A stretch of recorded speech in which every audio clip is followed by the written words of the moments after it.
Look at Hang Seng. It's down 5% right now. We have the Taiwanese index, which is sitting with cuts of around 0.8%. Solid 80% said no, expecting the RBI to stay focused on domestic factors. The upside, the resistance will be very short term, 20 hourly, which is 51,564. I don't know whether it's today, tomorrow, but sometime during this week, we're due for a bounce. CCPA has issued a show cause notice to Ola Electric.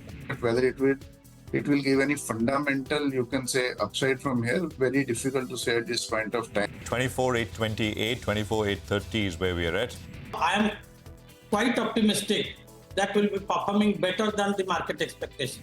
Will earnings recover in the next 12 months? Well, that's the expectation. And the Nifty is back at 24,900, having seen a pickup in the last 30 minutes.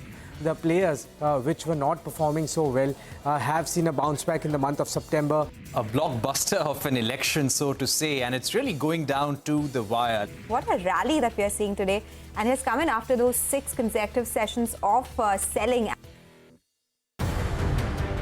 Sharpest strategies, top market trends, unmatched perspectives, the trading day's most comprehensive roundup. Stay ahead with NSE Closing Bell. Broadcasting live from the CNBC-TV18 Motilal Oswal studios in Mumbai.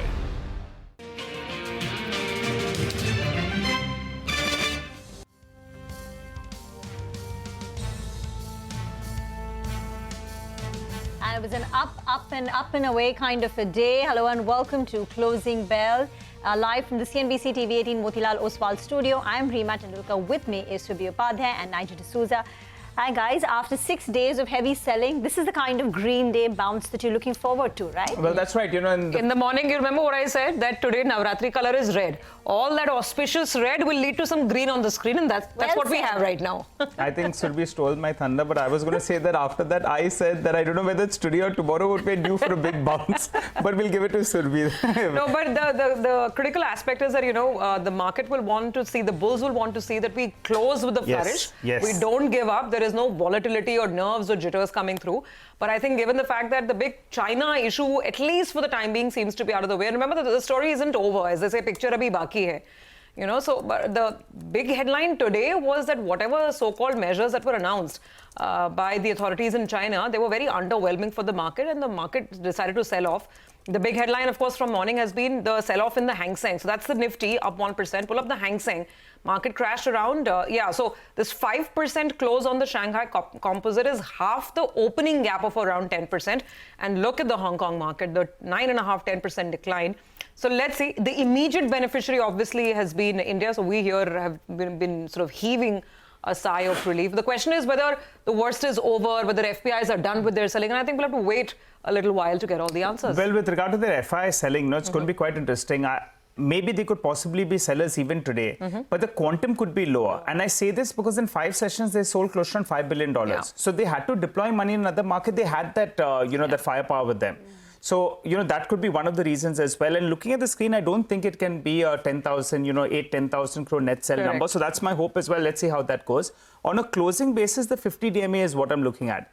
The Nifty's 50 DMA is at around 25,050. So that's a crucial mark. And on the downside, I'm looking at 24,520 because that's the 20-week moving average. So this 500-point range is extremely important. The bulls will want to close somewhere around here. But I'll tell you what, we're only talking about the Nifty Bank. The mid-cap index has bounced back. That's why so many portfolios are feeling much better in today's trading session. Indeed, the mid-cap index is up 1.8%. The small-cap index is rallying. The advanced decline ratio is strong. 4 stocks advancing for 1 in the red. And many of the PSUs which got hit, like RVNL, IREDA, these are bouncing back on large volumes. Bajaj Housing Finance, a big casualty of yesterday. Same time yesterday at 2:30, we were talking about how the stock is down nearly 9-10%. Well, it's rebounded 10% today. Paytm is seeing a solid double-digit up move, very, very large volumes on Paytm. So the broader markets is alive and kicking, a very vibrant screen. And even in the frontline space, right? Look at the way Trent has moved up. 8% up on Trent. On the flip side, you've got Titan Industries, which is a bit subdued. But a lot of these FI favorites like HDFC Bank, Reliance Industries, these have bounced back quite smartly today. We'll discuss these stocks in greater detail. Let's also get in a few closing strategies. How should you position yourself in the last hour of trade? Mitesh is now with us. Mitesh? So We talked about the possibility of a pullback today morning. I think that's played out very well, and I think the election results have helped. Some kind of, I think, I'm sure short covering activity will also happen. And we also had seen extremely oversold levels on the hourly and the 2-hourly chart. So I think a bounce back is taking place. With this context, I think on the downside now, 24, 780, 750 becomes a very critical zone. And that will be the medium-term, short-term trend decider. If we don't break that, then I think all should be okay. But the structure to me is slightly on the weakest side. I expect this bounce back to maximum go up to about 25, 300, 350 zones, and around those levels you should see selling once again re-emerge. So for the time being, I think what we're doing is that we're waiting out for this bounce back to play, going selectively long. I think pharma and IT are a couple of spaces which interest me, but that about, I think this market to me in the initial phase of this bounce back looks like around 25, 300, 350 zones. I would want to explore more shorting opportunities. Right now I have a buy on DVs. That's a buy with a stop just below levels of 54.95 and a target of 56.25 can be looked at. And the other one which is picked up and is making the new high is Dixon Technologies. So it's a buy with a stop below 14,300 for targets of 15,100.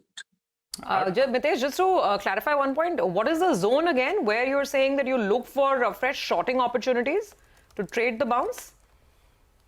So around 25, 350 odd levels, give and take 30, 40 bucks. Okay. 25, 350. So let's watch and see how that plays out. The 20 DMA is, of course, still quite a distance. Good sort of 500 points away from where we are. But at least for what it's worth, I mean, we're above the 50 DMA. So let's see. Okay, all right. Well, let's talk about the metal index. That's under pressure after investors, they assess China's National Development and Reform Commission's press conference. That's the NDRC. Well, the NDRC chairman said that they can fully achieve the 2024 economic goals, though they admitted that the economy is facing increasing downward pressure. They said that they will set up counter-cyclical measures to accelerate the local government to use, use of bond money on projects and also to issue a 100 billion yuan investment plan for the next year. Now, there was a sharp fall in the Chinese markets from the highs. Even commodities came off the highs. This post NDRC's comments. Iron ore prices, they corrected close to 3 to 4% from the peak that we saw on intraday itself. So what did the markets not like? Well, the Chinese policymakers, they didn't roll out any new stimulus. That was the hope that the street had out there. The belief was that the conference lacked any kind of new measures, any kind of new stimulus that would have excited those markets further and also kept commodity stocks as well as prices in check.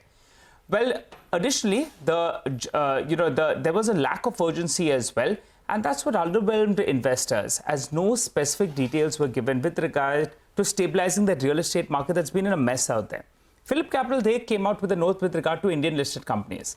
They're recommending buy NMDC as they believe the company is in a sweet spot.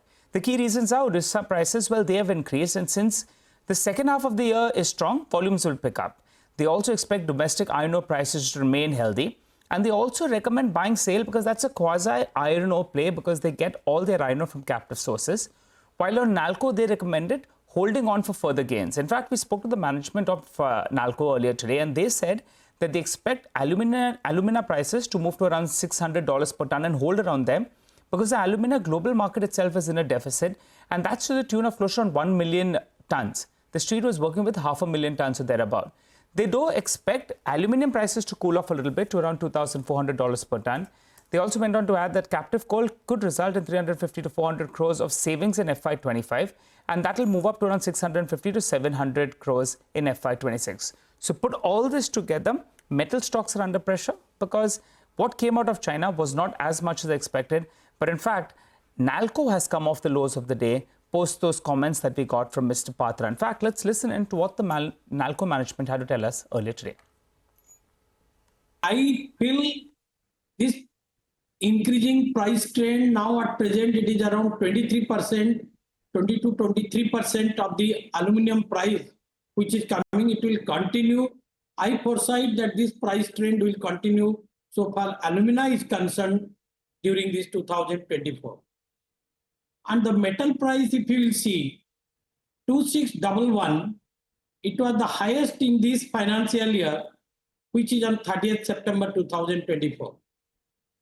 But this price, as per the market analysis, is highly expensive and it will come down. Market analysis anticipate between 2,300 to 2,400 it will safely move within this range.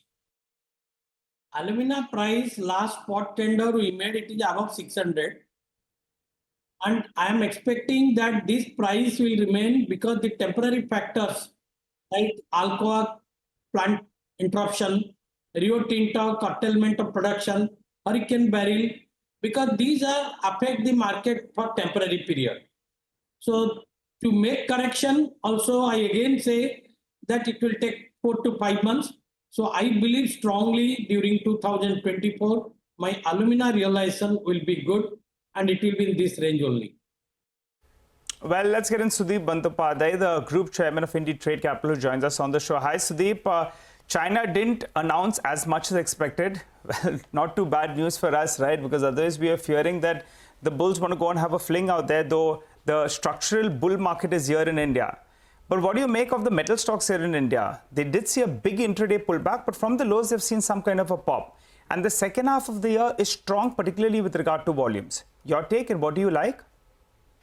And Nigel, you're absolutely right. The China, incentive announcement was definitely underwhelming, and that led to a lot of selling and, of course, pressure on metals. Now, metals, the rally started with US interest rates coming down, and whenever US interest rates move down, I think metals start looking up, and that's pretty much what is happening. But having said that, and having witnessed what China has been able to actually deliver vis-a-vis expectations, obviously the metals are under pressure today. But fundamentally and structurally, we believe that metals are in a good spot.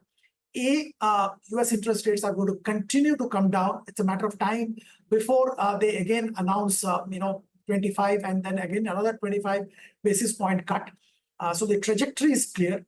China, while they haven't delivered now, will have to eventually start delivering. It will probably come in phases. So the metal demand in China has to go up. They have to ensure that the economy starts, performing and industry starts moving. So Chinese incentive, as far as metals are concerned, is bound to come. It's a matter of time. The final thing which I believe is that domestic demand in India of metals is also growing up significantly with a lot of industrialization, infrastructure work happening. I think domestic demand is also very strong. Now, under these circumstances, I think somebody is in metals for medium to long term. They should not rush and get out. Amongst the ferrous, non-ferrous, and the entire universe, we like the aluminium and the entire value chain of aluminium. Again, structurally, we believe that usage is shifting from iron and other metals to aluminium. Look at the transition of automobile from IC to EV. The use of alumina has gone up by more than 200%. Look at all the appliances which we use nowadays. Use of alumina is continuously going up. So structurally, aluminium is in a good place. So the entire value chain, whether it's a Nalco, Hindalco, even Vedanta, we do like for medium to long term. Sudeep, hi, afternoon. GCPL also came out with a Q2 update, and it was disappointing. They're talking about tough operating conditions, as a result of which the company may not be able to meet their guidance of mid-teens EBITDA margins. And so after Dabur, you've got another one which is talking about a tough environment. Now, considering that some money had moved into these consumer staples in hopes of a rural recovery and safe haven sort of a way, what happens now to names like a Dabur, GCPL, and what does it tell you about the upcoming earnings season? Well, Arima, I think Dabur is a slightly different story. So Dabur, I think the pressure is on their soft drinks piece, and I think the pressure is genuine with multiple brands getting launched, and the competition is intense there. Also, we have to remember that the consumption pickup is expected from in second half of the current fiscal. So probably that hasn't fully played out. So Dabur, yes. While the update was very disheartening, I do still believe that H2 for Dabur should be good, and rural recovery to an extent is genuine. So Dabur will definitely benefit in H2. As far as GCPL is concerned, they have a lot of international businesses, and some of these haven't really done well. They also have pressure of competition, which is intense in multiple segments they operate. So I think, we have to analyze when they come up with the results, Q2 results, the exact reasons. But, I don't think I will read with these two updates on the entire FMCG basket. Last quarter, when the results came out, we did see Colgate and their numbers and how the rural demand has helped them. So it will be, I think Q2 will be a mixed bag. Some will be performing and outperforming. Some will have challenges because of unique and specific cases. But fundamentally, we believe that H2 for FMCG will be good. Okay. That's FMCG and what the expectations are going forward. Sudeep, hi. Good to have you on the show as always. Must ask you where you stand on the great Ola debate, right? That's one of the hottest things in the market and on social media of late. Let's pull up a one-year chart if we can, and not 1 year since the listing, because stock has pretty much gone back to where it was on day one of listing. Remember, the big move on Ola to about 140, 145 happened a couple of days post-listing. It actually started its journey on the street at around 1991, thereabouts. And it's practically back to those levels, if you can get this up. Yeah, so there you go. That's Ola Electric. That's 1 month. If we pull up a slightly longer chart, it will show us a trajectory from the inception itself, which was around the same levels where the stock is today. Now, Sudeep, if you want to be a bit of an optimist, you can, try and hold on to the fact that at least the stock valuation has come down now and maybe they'll set their house in order. But I think the pessimist will say that the pace at which they've lost market share simply cannot be ignored. And now there is a regulatory scrutiny that is underway as well. What would you do with Ola Electric now? So for quite some time, I've been maintaining my view and recommending that we should stay away from this counter. There was a lot of excitement. EV generally has been exciting, a lot of excitement. And Ola did post-listing this, move up to 140 and all that was exuberance, I believe. Look, there are two aspects to it. The one aspect is the operational challenges. Now, while they are getting into the battery manufacturing, globally, the battery prices are crashing. Now, whether this battery operations of theirs will be really beneficial in the overall context or not, as and when the battery plant gets stabilized, I'm not sure at this stage. Also, it will take quite a lot of time. So till that time, they'll be bleeding as far as P&L is concerned. The second, and I think bigger aspect from the market's context today is that the leadership with which they came, 50% plus market share, I have been maintaining, and I strongly believe that that's just a temporary phenomenon, because the other established players were trying to get their act together. Now both Bajaj and TVS are getting their act together. Their market share has moved up significantly, and Ola's have almost half to around 25-26%. The way things are and the way the commentary from Bajaj came, and I'm sure TVS also will be talking on similar lines, they will, it's a matter of time, which month they will overtake Ola in terms of market leadership. So the market leadership for which there was a premium, I think that will disappear very, very soon. Now they have to, of course, get their act together in terms of maintenance, in terms of the customer service, because the established players have a very well entrenched network and track record and service centers to provide customer satisfaction. They have been doing this for ages. So Ola, please hold on. Let's not jump into Ola at this stage. Let's wait and watch. It's a new age company. They have done well, but not a stock to buy now. Okay, all right. Got that, Sudeep. Stay with us for the time being. We'll slip into a short break. On the other side, we'll be joined by Tushar Pradhan, Director of Hexcon Partners, on the other side.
Welcome back. All right, let us, discuss what could be possibly powering Trent to this 8% move. Obviously, one issue is that maybe it's just tactical bounce in the market, and if you have a wave of FII buying coming into the index, then stocks will move. But there are further triggers ahead.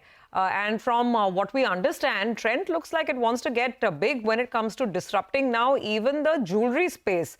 Lab-grown diamonds is what we're talking about. Mangalam flagged this off in the morning, and it's turned out to be the best performing stock on the Nifty. So I don't know if the birthday boy is buying any lab-grown diamonds or real diamonds or not, but tell us more. Market's getting very excited, Mangalam. I'm not buying any lab-grown diamonds. I think at this rate, I'll probably go ahead and buy Godrej Consumers, hair colors, etc. But, be that as it may, when it comes to Trent, they've gone ahead and announced a foray into lab-grown diamonds. And that's a very important one, largely because after Zudio, there's this template of Trent which has been created. You have these, large white spaces where there is opportunity for a value player to come in and disrupt. Just day before yesterday, we heard the announcement of Trent actually looking at, some of the beauty and personal care products as well. So does it have the template to become like an H&M or a Primark of India is something that we're watching out for. For now, it is, just an experiment that they're doing. It's under the brand name POM at Westside itself. But look at the prices, how disruptive they are. For a 1 carat solitaire, they're charging just about 25 to 29,000 rupees. And Kotak has gone ahead and, the analysts have examined the products as well. They've said that the designs are elegant and the craftsmanship is quite exquisite as well. So, good quality products available at disruptive pricing is something that the template which has been created by Trent itself, they expect the rollout to happen at a comprehensive pace, accelerated pace over the next couple of years. And this perhaps could also be the Zudio of Trent itself. So you have growth engines coming in from lab-grown diamonds. Then you have the growth engines coming in from their beauty personal care businesses. All of this put together for a company which has already been growing, only adds further wings. The only fly in the ointment is that while there is a large opportunity, what happens to incumbent players and more so the other group company, Titan itself? Despite a 25% growth yesterday, Titan was under pressure. Today as well is under pressure. Kotak's gone ahead and maintained their reduced rating on Titan because they believe that there could be a fair amount of cannibalization, especially in the jewelry space, the studded diamond space, because of this, foray by Trent at such a large scale. It's important from not only a market growth perspective, but even a category, because we haven't seen one large corporate enter the lab-grown space with such vehemence so far. I'm glad you brought this up, Mangalam, because I was exactly thinking of this, that if Trent disrupts this space, lab-grown diamonds, as well as it has disrupted fashion at a reasonable price, then, where does that leave Titan? Obviously, the positioning there is very, very different, but nonetheless, they've acknowledged the rise of lab-grown diamonds in the market as well. So thank you. That's good context to have in mind as well. So let's put both the stocks up. Trent is flying away, Titan under pressure. Could group companies be kind of eating into each other's pie as well? There you see. Trent, and despite being a latest Nifty entrant, is managing to do pretty well. Titan continues to be there's one more stock, Goldium International, which is also in an upper circuit of about 10%. This is also a diamond jewelry company which is transitioning from natural to lab grown. So I guess the expectation is that POM will expand the market share, make it more ubiquitous, make it a mass market thing, and therefore it's only going to be positive for even the other players as the entire pie expands for lab grown. And I remember that in Titan's Q2 update, while their overall jewelry business did really well, I think the diamond business, and Mangalam will remember this much better, the diamond business above 1 carat solitaires, that was actually not doing that well because of this disruption and the onslaught, the competitive onslaught coming in from the lab-grown side. Yeah, I remember Goldium moved from around 50 to around 150 rupees. Everyone thought the story was over, and there's no institutional participation, so that's why we don't get them on the channel. But I recall, we're having an internal chat as well. Everyone said the story is over at 150, 160 rupees. And the problem is no institutional participation, but it appears the street is excited about something. Yeah. From there, the stock has actually doubled, from that 150, 160 rupees or thereabouts. So it appears there is a market, there is a story, in some of these counters as well. Oh, absolutely. So let's bring in Sudeep for some final thoughts. Sudeep, call on Trent and also on Titan, which I know has been one of your long-time favorite stocks. Absolutely, Surabhi. I think Titan continues to remain my favorite. And, in spite of this excitement around lab-grown diamond and Trent, I think I will continue to back Titan. Look, the entire jewelry last few months or almost a year, Titan hasn't given any great returns. whereas the new smaller jewelry companies which have got listed in the recent past have given fantastic return. But one has to remember that while this excitement is great, but these smaller, let's say P. N. Gadgil, they're a Pune jeweler. We'll have to see whether they can really expand and get this scale. The only other jewelry company which has got scale is Kalyan, and they're also doing well. So in the jewelry space, Titan and Kalyan continues to remain our favorite. As far as trend is concerned, fantastic move. I think launching lab-grown diamond, because I think fast fashion, beauty, and other things are really value generating businesses for companies like Trend, and they have got the right trend. And we'll have to wait and watch. They have created miracle with Zubio. Let's see what they can create with this. But undoubtedly a good move. As far as buying trend is concerned at current level, I think I'll hold myself back. There's nothing wrong, except I'm not very comfortable with the valuation.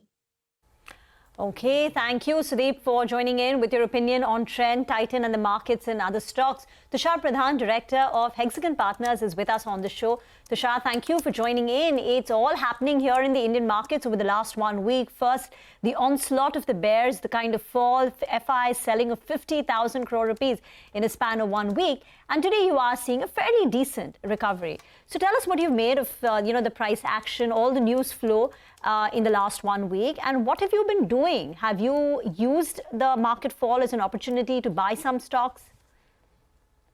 Yeah, I think it's important to set the context here.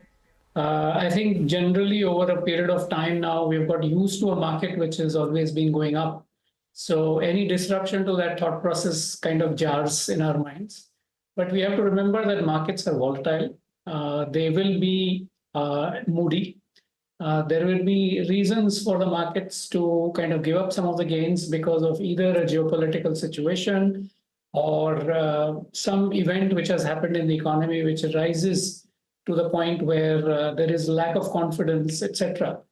But I think what is very important to remember that these are likely events which is always going to happen. And in a normal market, these are quite healthy to begin with. So that was the first aspect. The second is in terms of have we been doing anything? Yes, we have, because there have been some significant falls in some of the stocks which have made them fairly attractive compared to where they were trading even a week before. So there has been some selective change into some of the more attractive areas. But I must also say that the kind of drop that we have seen in some of the stocks has been not that much as we would have liked it to be. So I would think that this correction is really not a very serious correction. I think with the gain that we got again today, I think we'll just be about 2 or 3% off from the high.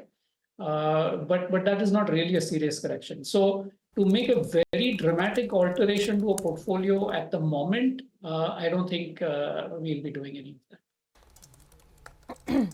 Tushar, hi, great to have you on the show. So, one is the whole China situation, and you've been looking at fund flows for a long, long time. The announcements that we got in the morning clearly were not enough to keep the market's excitement level up, right? Because for a market that's rallied 30% in a year, you really need to deliver. And I guess we didn't see too many specifics on stimulating consumer demand. So what's the sense? I mean, it's just day one, so I don't know if it's too early to say, is the whole sell India, buy China trade, is that over? Could it continue? What's your sense on flows? Well, I think with my experience in terms of how asset allocators look at countries, they are fairly opportunistic when it comes to moves such as these. And especially on the back of some sustained economic stimulus, it makes sense for an allocator to say, look, this is a market that is so much in a discount zone.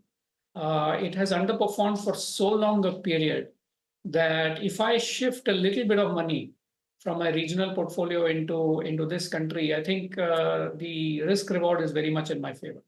So there is something called as a tactical allocation. And I think what we've seen currently possibly might be a start of a tactical allocation. As you mentioned, it is just day one. The announcements have just been made. So we don't really know how that translates into the real economy within China and what does that stimulus really mean. I think the biggest stimulus recipient will be the real estate sector, which has been the talk of much of the drawdown in China over the last 3 years, I would say. Most of the crisis around the banks and the lending situation really centered around the real estate issue and how they were going to recover from such a big loss of value in one sector. I think once we start addressing that, the stimulus and the consumption will pick up in China. But all of these things are economic in nature. When I say that, it is going to take quarters, even a year, before we can actually start the change happen. Of course, markets don't wait for it. But even from a market's perspective, I would term this move into China by some of the foreign allocators as a tactical move. It's good to increase your allocation right now, just in case that we were caught, not having any China exposure, etc. But I think a concerted effort, a significant shift in allocation will only happen over a period of time. And that depends on the fact that all of the other competing markets have to now give up some of their attractiveness for China to become really, really attractive. So I don't think we are very close to a big shift into China. But I think it's just maybe the start of a bigger move later on. So this correction was not a very serious one. But Tushar, what have you made of the kind of earnings updates that we've got across sectors, whether it's real estate? So today you had Shobha coming out. Multiple banking updates have come through. The consumer updates have not been very inspiring across the board. Do you think that can act as a bit of a trigger for some price correction from here on, which could be more meaningful? Yeah, I'm very happy that you brought that up, because even if you supposedly had earnings delivery, so if you were expecting, say, a 20-25% earnings growth in a certain company, it delivered 25%. But the sentiment was so that they would say, well, it's just delivered in line. That would mean something. Now, on the other hand, when the sentiment is that we don't really expect much out of this company, and oh my God, it's delivered 25%. The upside to that move is significantly higher. So it is not important just to look at the level of earnings, but where the expectations are and what they will drive the markets to do. So today we all agree that a lot of earnings growth has been baked in the current valuation, which tells us that even if you have companies which are delivering between 15 to 12 to maybe 18% earnings growth in a year, it may not be enough for the market to move up from here. And if at all, there might be even a time correction over time before the valuations adjust to the earnings maybe a year in the future. Having said that, I think there are pockets where the surprises will continue, both on the upside as well as the downside, which makes for a very interesting market. And I'm happy to have interesting markets, because that is really where the alpha can be generated as opposed to a general direction in the market. I hate to say the word projection, but my expectation is that the market is largely going to be flat from here. But that does not mean that you will not find exciting opportunities in the market. I think there will be companies which will be discovered, which is the normal case in most markets as well. At the same time, you will get tired of companies which have delivered significant earnings growth, not in the past. In fact, I just heard discussions on Titan, for example. I think this is a company which has delivered, continues to deliver, but there is a certain amount of fatigue which sets in, and I'm not taking that as a single example. And over time, the fatigue translates into pretty tepid performance at the stock price level. So I think we have to sift through all of that, and that makes for a very, very interesting market ahead of ourselves in the next 6 months, I would say. Tushar, just a quick word, talking about exciting opportunities. The Hyundai IPO is upcoming tomorrow, we understand. I think the price band will be revealed, so there is a lot of chatter about being $18 to $20 billion in size. But is Hyundai an exciting opportunity for you? Good question. I think it is something to do with the relative attractiveness of what is available in the auto pack, right? So here is an exposure which is pure passenger vehicle. Here is an exposure which, probably in some way competes with the market leader. But we all know that the market leader is by far significantly ahead of everyone by market share. And we are talking about only incremental market gains from here. I think, per se, if someone wants to have some bit of a diversification in their auto exposure and to reduce risk to any one significant number or a name, I think it provides for a significant avenue for portfolio diversification. On its own, I think everyone has to find out whether the price merits the earnings prospects. We all have to remember one thing, that automotive companies are extremely cyclical in nature. One looks at it from a fundamental perspective and understand there is a cycle to demand, there is a cycle to inventory, and there is a cycle to cost. If we are positioned in a way where you are going to take off in demand and delivery in the volumes, I think that's the right time in the cycle to hit it. But if you are coming off of a peak, and if there is any hint of either a flattening of the demand curve or even a reduction, I think auto stocks then don't do much for a while. So I think the valuation, while on an IPO basis, is always important to kind of see as a point of interest. But I think from a longer term, you have to look at all of these factors to decide how long you want to keep it and how does it fit into your portfolio. All right, Tushar, appreciate you joining in, giving us view on markets and a couple of sectors that we discussed as well. By the way, keep an eye out on Jio Financial. You know, there are a couple of large block trades actually that have taken place out there. So it'll be interesting to see who are the parties. But that's suddenly seen a volume spurt. So Jio Financial should come up for you on the screen because big volumes have interchanged. All this in the matter of the last, 3 to 4 minutes. That's the reason why the stock has spiked up. Let's focus on LIC because sources are telling us here on CNBC-TV18 that LIC has reduced the first-year commissions and bonus following the implementation of higher surrender values for its policies. Yash is on top of that. He's joining in to fill us in with all those details. Yash. Well, Nigel, 1st October was the date when the higher surrender value regulations came in. Life insurance companies having to pay higher surrender value to the policyholders in terms of early surrenders. All the companies have taken strategies to mitigate or reduce the impact on their margins. Largely, the companies have resorted to deferred commissions, which means they pay 80% of the total commissions in the first year, 10% in the next year, 10% in the next year. What LIC has done is a combination of things, but very different largely from what the market has done. What LIC is going to do, first thing is that it has reduced the total commission, which includes standalone commission and bonus, from 35% to 28%. Under this thing, the standalone commissions have been reduced to 20% from 25%. Bonus has been reduced from 8% to 10%. Now, how does it sort of, compensate its agents if the renewal does happen? Here, what LIC has done is that it has increased the renewal commission to 7.5% from 5%. Ultimately, it comes down to the same model as deferred commissions because you end up paying the same thing. But in the first year, LIC will reduce the commission. The agents will receive less in the first year. And as the renewal starts happening, they'll start receiving more. Other thing that LIC has done on certain products is that they've increased the premium prices of these products. That also helps them mitigate the cost impact that might come on the margins. These are the two important strategies which LIC is looking at to mitigate the impact of higher surrender value, which it will have to pay to its policyholders, and mitigate the impact of that higher surrender value on its margins going forward. Thank you for that, Yash. We need to get into a break. On the other side, as always, we'll get you a check on what dealing rooms are saying in our segment D Street Chatter and a few BTST calls too. Stay tuned.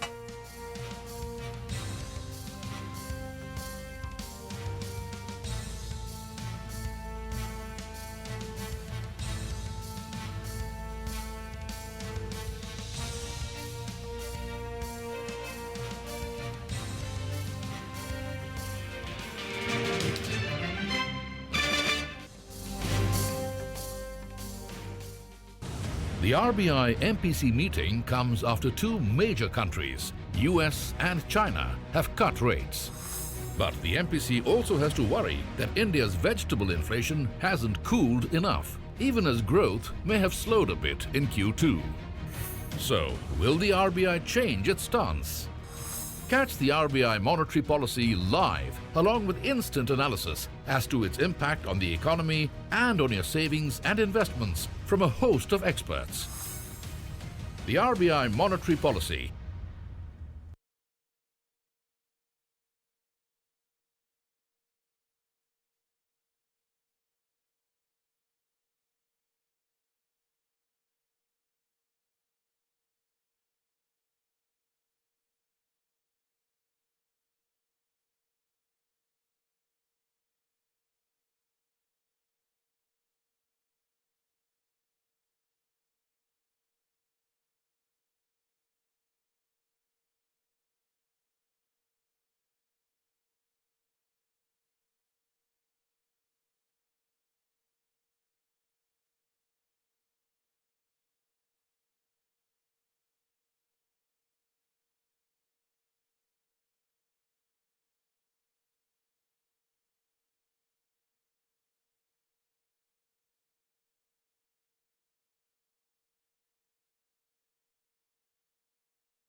Welcome back. Well, we're seeing a bit of a bounce and we're holding on to that bounce. So that's good news. 200 points higher. Britannia is a stock that's moved up. Mahindra & Mahindra, actually, that's been a rock-solid stock. Even in yesterday's trading session, that one did end higher. And from the broader markets, keep an eye on a few of these stocks. Welspun Corp, yesterday the stock got clobbered. That one has pulled back in today's trading session. So that's seen a good up move in the last few minutes. We already hired that Geo Financial as well as another one that's moving with good volumes. But let's hop across to Nimesh. Nimesh, what's your sense today? For the last few days, the FIs have been selling. Could they be better sellers today or sell a little bit less? Well, looks like the flows are quite mixed in today's trade, Nigel. And even yesterday, if you look at the net number between FIs and DIs, the DI number was much, much higher than the FIs selling. So, looks like that could be the similar trend today as well. But what's more interesting from a flow perspective is that there are a lot of block bids in the broader market stocks. What I mean is, at least on the broader markets, there is institutional interest to buy blocks as well. So that explains that the mid-cap index has also recovered nearly 2% in today's market. I guess the pullback was pretty much given because the market looked technically very oversold and there is a bit of short covering as well in the financial names today. The one on the metal names, you explained the pressure on metal stocks, but from a flow perspective, I understand even at lower levels, there is buying in the metal names as well in today's market. Now with today's pullback, the feedback is from a technical point of view, 24,800 will now act as a very strong support. So need to see that level on the downside if that gets supported. But from a very near-term perspective, given the technical levels and the fact that we are so oversold, this pullback can continue for the next couple of days. Okay, what about stocks? What have you picked up in your chatter? Hi, Rima. So in terms of individual names, the first stock is Adani Enterprise. That's been buzzing in trade today. The volumes are on the higher side. And I understand the company is likely to raise funds by QIP very soon. The QIP was in the works for a very long time, but now it looks like it's pretty much around the corner and the company is going to raise funds by QIP. The second name is Exide Industries. After a long time, some bit of interest in that name as well. The stock is up 2%, the volumes on the higher side, and the city is anticipating some corporate development as well in Exide Industries. Potentially a tie-up on their battery business. That's something which the city is anticipating. The third name is Zomato. There were a couple of upgrades today and comparison to Swiggy before the IPO. And also there are block bids as well in Zomato in today's market. So looks like institutional interest is back in Zomato at these levels. And the last is Godrej Consumers. In an uptrending market today, Godrej Consumer is under pressure on back of very strong sell flows. And I understand a leading long-only fund is an active seller as well. So that explains that that stock is under pressure today. Thank you very much for that. There's so many mid-caps which are doing well. Varun Beverages is up close to about 10-odd%. Bharti Hexacom has rebounded. That's got a gain of about 7%. First Source is moving up. Skipper's a stock that Vamakshi was telling us where Nuvama is expecting a 50% EPS growth for Skipper from FY24 to FY27. And they've put a target price, I think about 850 on Skipper, I think 650, sorry. And the stock is now at 500 rupees. But Skipper continues to inch up now 13% higher. India Glycols, Garden Reach Shipbuilders. These are big moves seen in many of these individual mid-cap stocks. Mitesh is now back with us for a few BTST calls. Mitesh. See, to me, I think, selling may not be the best right here because we're not sure if the bounce back will end here because there's a good chance it will continue. So we should look for safe themes to buy. Even I have Glenmark and HCL Tech as a combination. HCL Tech can be BTSC with a stop at 1780 for targets of 1805, 1810. And Glenmark is BTSC as well. Keep a stop just below levels of 1720 or just 1790. Look for a target of around 1755, 60. Okay. Okay, all right, Mitesh, thanks a lot for that. By the way, before we take that snappy break, pull up HEG. The stock is up close to around 10% now as we speak. Big up move is what we're seeing. The reason is they've gone ahead. They've bought their global competitor who's 80% larger than what they are at a valuation at half of what they are in terms of market capitalization. For the time being, the street likes that because the management is confident that, in fact, this investment that they made is a financial investment and they've already got returns of 60 to 70% already from their buy price. So that stock up close to around 10% or thereabouts. And high-tech pipes, that's the other one. The management spoke to us earlier. They're going to be going from 1 million tons of capacity to 2 million tons. The current EBITDA per ton is around 3,500. They're saying it's going to go to 4,500. Even yesterday, the stock was up close to around 5%. So good demand is what we've seen to that QIP. The street likes it. Stock spiking up. For the time being, slip into a short break. On the other side, Jay Bal of cashthekiosk.com is waiting for us.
Welcome back.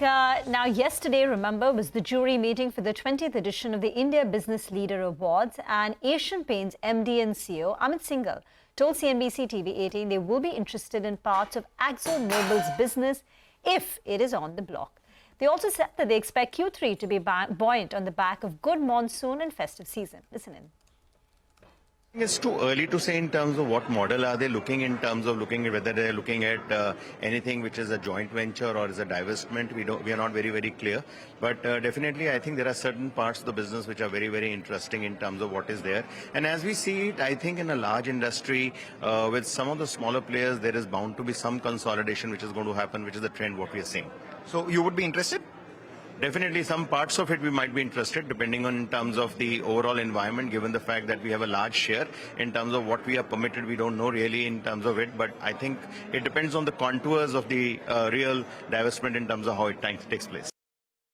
We saw some green shoots with respect to the rural kind of coming up in a little way, but I would say overall, for instance, even if you look at the whole area of B2B, I think that was doing well. The industrial markets were doing pretty okay to that extent. So I think there were definitely shoots, but overall the demand was a little bit suppressed in terms of what we saw to that extent.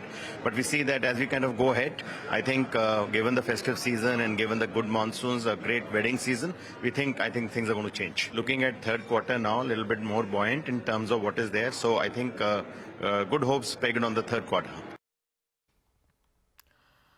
Okay, and that definitely got Axo Nobel excited. The fact that, the larger peer is expressing some sort of an interest, at least in some parts of the business. So interesting takeaways from the jury meet of the India Business Leader Awards. Well, let's welcome in our next guest on the show. Yeah, that's the reaction on Axo Nobel that's playing out. Let's welcome in Jay Bala of Cash the Chaos, who's joining in. Jay, good to have you on. So it's really all over the place, right? In markets and large markets giving extremely sharp moves. Let's first get in your take on China itself, right? This crash of 10% in Hang Seng, the move in Hong Kong. What do you see here? Do you see that rally continuing? Because, we've kind of been really closely correlated with how well China has been performing. Yeah, I see China has not having bottom, but it might have short-term upsides to work with. This is a medium-term to long-term objective for me. I expect the Shanghai Composite to bottom at around 2,200, but in the extreme short term, we may have a little more upsides to work with. But this is going to be a very volatile move. When it comes to the Nifty itself, I had pointed out on the 20th of August when I come back from a 4-week holiday that we are likely to see 5% up move above the July high, and then increase of volatility. And then depending on which indices we are looking at, we are likely to see a drop to about 15 to 30%. And that's exactly what happened. The Nifty went up 5% above the July high, and it's now started picking up volatility. I'd also mentioned that if Reliance Industries were to cave in just below 3,100, it would come down to 2,700. And I also pointed out last week that Reliance's underperformance is a case for the Nifty to drop and correct somewhere close to the June 4th low. And that is now the probability for the market. The market has a very good probability that is heading towards the June 4th low, about 21,800 and change. And we're going to see increased volatility. Okay, maintaining the view that the Nifty is headed lower down to 21,800. Jay, afternoon. Individual stocks then, are there any trading ideas in these volatile times? Yeah, I like Tata Steel as a short from here, a stop loss of about 170 and a price objective of about 130.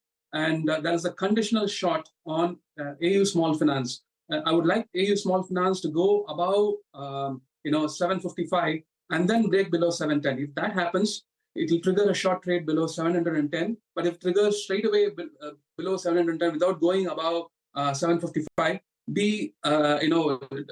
test the shallow end of the pool, not plunge deep in. And I also have a conditional long on Delta. Delta is quite far away from the breakout level, but I see this stock has got potential. Sometimes it moves really rapidly, so I'm giving an advance heads up.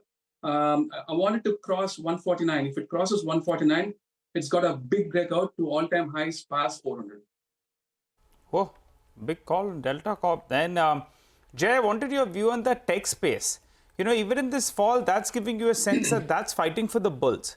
But you believe that this could be a false breakout? How do you read things on the charts?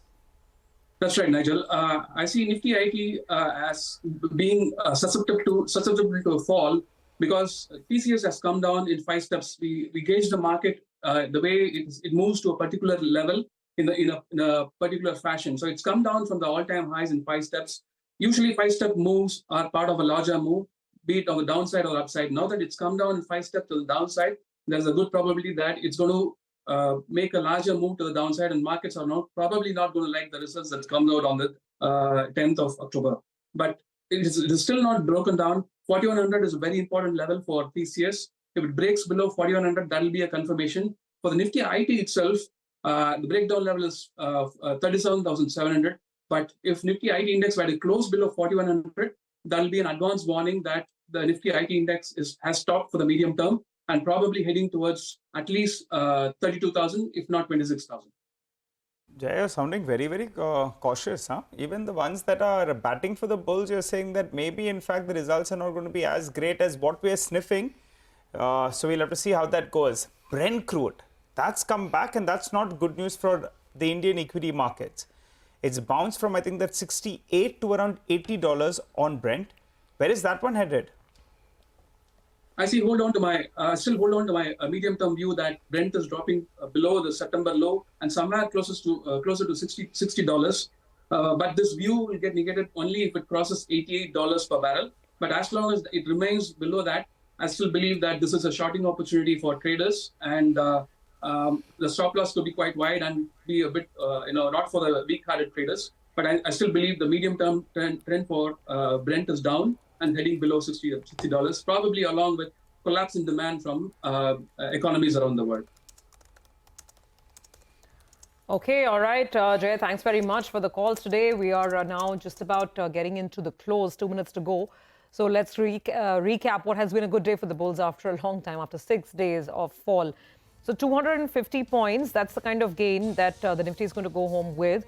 And the ending is going to be above 25,000. It's been a broad day in terms of leadership. Trent is right up ahead with that 8% gigantic move. The stock at about 8,045 now. Adani Enterprises and Ports, both those stocks managing a gain of about 5%. BEL, since it's probably the first time since it entered the Nifty that it's seeing a 5% pop. Otherwise, it's had a rough ride.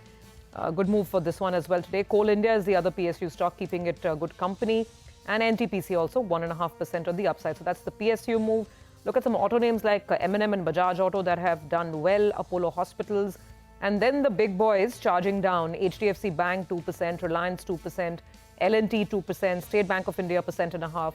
So pretty well-rounded move on the way up.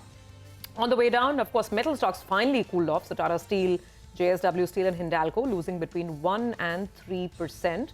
And ITC as well. It managed a good show yesterday. Today, there was some profit taking on ITC. Well, the bell is gone. The mid-cap index outperformed today with a gain of about 2%. Very strong advanced decline ratio. So more than 2,000 stocks advancing for less than 500 stocks declining. Paytm, Bajaj Housing Finance boasted of a double-digit close. Varun Beverages nearly there, 9% higher. RVNL, PFC, IRB Infrastructure, IRFC. Ola Electric by the close of trade was up nearly about 5%.